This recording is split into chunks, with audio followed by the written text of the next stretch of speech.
welcome back to my channel, guys. It's no longer news that our favorite actress has been trending recently. I didn't want to jump into the wagon. My channel is not created for that, except when there is something to learn from it or something that I know that my subscribers will learn from, okay? Chacha aka Fanny has been trending for wrong reasons for like over 2 or 3 weeks now.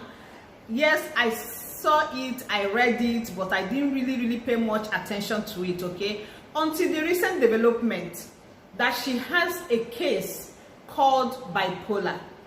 Guys, I've not heard that before now. Like, that was my first time of hearing the word or sickness or situation or whatever it is or mental disorder called bipolar. So it's caught my interest and I started asking, because before now I was working on something with my friend on postpartum depression, and bipolar came up and I was like, could it be postpartum depression? I had to research more and I found that there are 2 different things. So today, your girl did not read medicine, I did not read nursing, I'm not in that line, okay? So I had to bring in somebody who is a professional. This video is a collaboration with my dear sister and friend who is a nurse based in US. I will allow her introduce herself, but the topic we are going to discuss today is bipolar disorder. That's what it's called. Just stay tuned, let's learn from her. We want to hear from a professional to tell us what bipolar is, the implications, the best and possible ways to manage it, and how we can avoid it if possible. This is going to be an educative session. Just listen and learn, because you don't know how many other Chacha AKs in the society. We got to know it because she's a celebrity.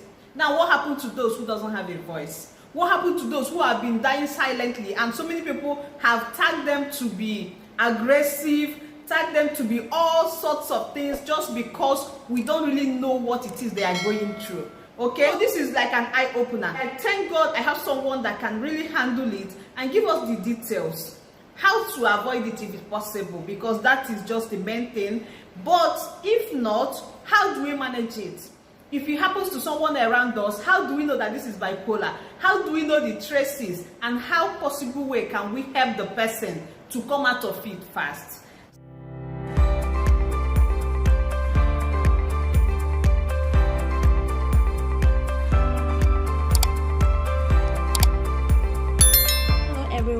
Thank you so much, Checks, for inviting me to your channel today to talk about bipolar disorders.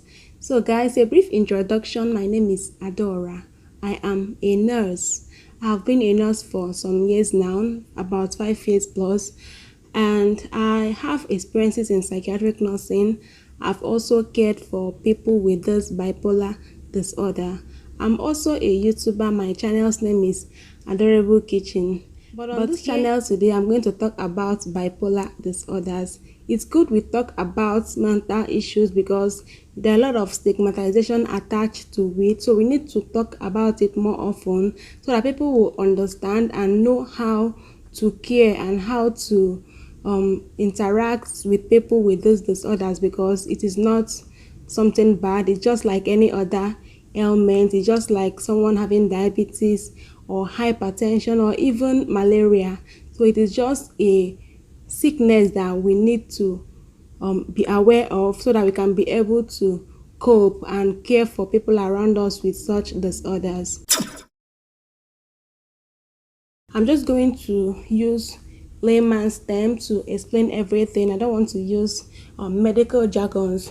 So bipolar disorders just is a mental illness that affects the brain. It affects a person's mood. You can just use the word mood swing, but it is not just mood swing. There are things involved. There are different types of mood, ranging from mania to depression. So mania is the ups in bipolar and depression is the down. So when a person has bipolar disorder, the person goes through episodes of mania and episodes of depression. Sometimes we have the one we call hypomania, which is kind of mania, but it is not as severe as mania. This bipolar disorder affects men and female equally. There's no like gender that experiences it more than the other. It affects both male and women equally. We don't know exactly what causes bipolar, but we have some predisposing factors, some things that could make someone develop bipolar disorder. So one is genetic. Like if you have someone in your family that has this bipolar disorder, there is likelihood that someone in that family will also be affected with this bipolar disorder. Then another one is environmental factor, such as stress. Too much stress on a person can trigger bipolar disorder. Another one is use of alcohol and drug. Too much abuse of drugs and alcohol. Drugs like cocaine or marijuana, they can make someone to have those bipolar disorders. So what are the signs and symptoms of bipolar disorder? So for us to explain the signs and symptoms, we have to explain what is seen in the manic phase and what is seen in the depressive phase. So for the manic phase, we have exaggerated self-worth or grandiose illusion. So a person with bipolar disorder that is in the manic phase feels like he or she is on top of the world. The person feels like he or she is more important. Like some of them even think that they are God. They'll tell you things like, oh, God sent me to rescue the world. Some will say that they are Jesus Christ. Some will say that they are Trump. They will think themselves as very important than they are. So that is the exaggerated self-worth. Another sign in manic phase is less need for sleep. When they are in the manic phase, they don't want to sleep. They just don't want to sleep. They feel they have too much strength, too much energy, that they don't feel the need for them to sleep. So they can even stay awake for days, for weeks without getting any sleep. Another sign is talkativeness. They tend to talk too much. You see the person will be talking all the time, like unnecessarily. Even you watching the person, we know that some people normally they like talking, but this is very different. Like they'll be like they're pushing the person to talk. The person will just talk all the time. Another sign is distractibility. The person cannot concentrate in one thing. A person in the manic phase of bipolar cannot pay attention to one thing. The person will be easily distracted. Another sign is doing many activities at the same time. To achieve so many things at the same time, like set so many goals for yourself. Like today you say that okay, you are going to go to the store, you are going to braid your hair, you are going to cook, you are going to go to Abuja and come back, you are going to go to the farm, like just today, which you know that is not possible. So person in this manic phase tend to try to achieve so many things at the same time. Another one is engaging in risky behaviors and activities. So when they are in this manic phase, some people tend to like do things that are risky, like gambling, engaging in prostitution, alcoholism, reckless driving. They just feel so energized that they can do anything, so they start engaging themselves in risky activities and behaviors. Some even like go to the bank, withdraw all their money and invest in a business. That's how bad it can be. Uncontrollable racing of thoughts and flight of ideas. So a person in this manic phase has flight of ideas. What that means is if you're talking with the person can be telling you okay about A, and from A the person will jump to Q. From Q the person will move back to C. Like the person won't just focus on one thing and talk about one thing. The person will like be talking about this, then another idea will come, the person will jump to that and start talking about it, or just all over. The person won't just concentrate and talk about one thing. There will just be this flight of ideas coming and going. So these are all the things that happen in manic phase. But for a person to be diagnosed with bipolar 1, Those 7 symptoms that I listed, the person must at least have 3 of them for a diagnosis to be made. Then when it comes to the depressive episode or the depressive phase, the person starts showing signs of depression. Example, suicidal ideation. The person will feel like his life or her life is worthless, there is no hope, so the person will tend to, or the person may be thinking of committing suicide because the person thinks that his or her life is worthless. So that is a sign of depression. Another one is inability to sleep or getting too much sleep. So in depression, it can either be too much or too less. When some people are depressed, they tend to sleep less and some tend to sleep more. So it depends on the individual. Then another one is either eating too much or eating too little. I know that some people, when they are depressed, they just go to the bed, they lie down. When I'm talking about depression, I don't mean clinical depression. I mean like normal depression that every one of us experience from time to time. You know, some people, if they are depressed, they tend to eat a lot, just like they have this type of satisfaction from eating, and some don't even want to eat anything at all. So this symptom can either be eating too much or eating too little. Another symptom that occurs in depression is feeling sad. The person will feel sad all the time. For instance, you know that you are someone that likes going out, you like watching football, but if you are depressed, you won't like to do any of those things anymore.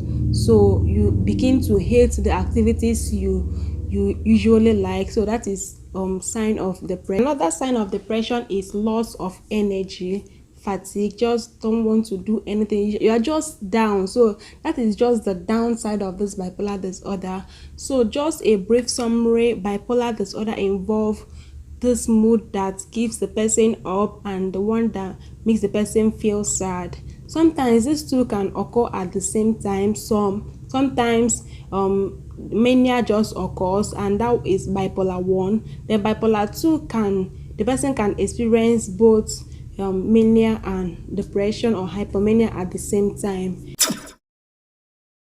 Now, how do we manage bipolar disorders? Bipolar disorders has no cure, okay, but they can be managed and the person will live a very good life.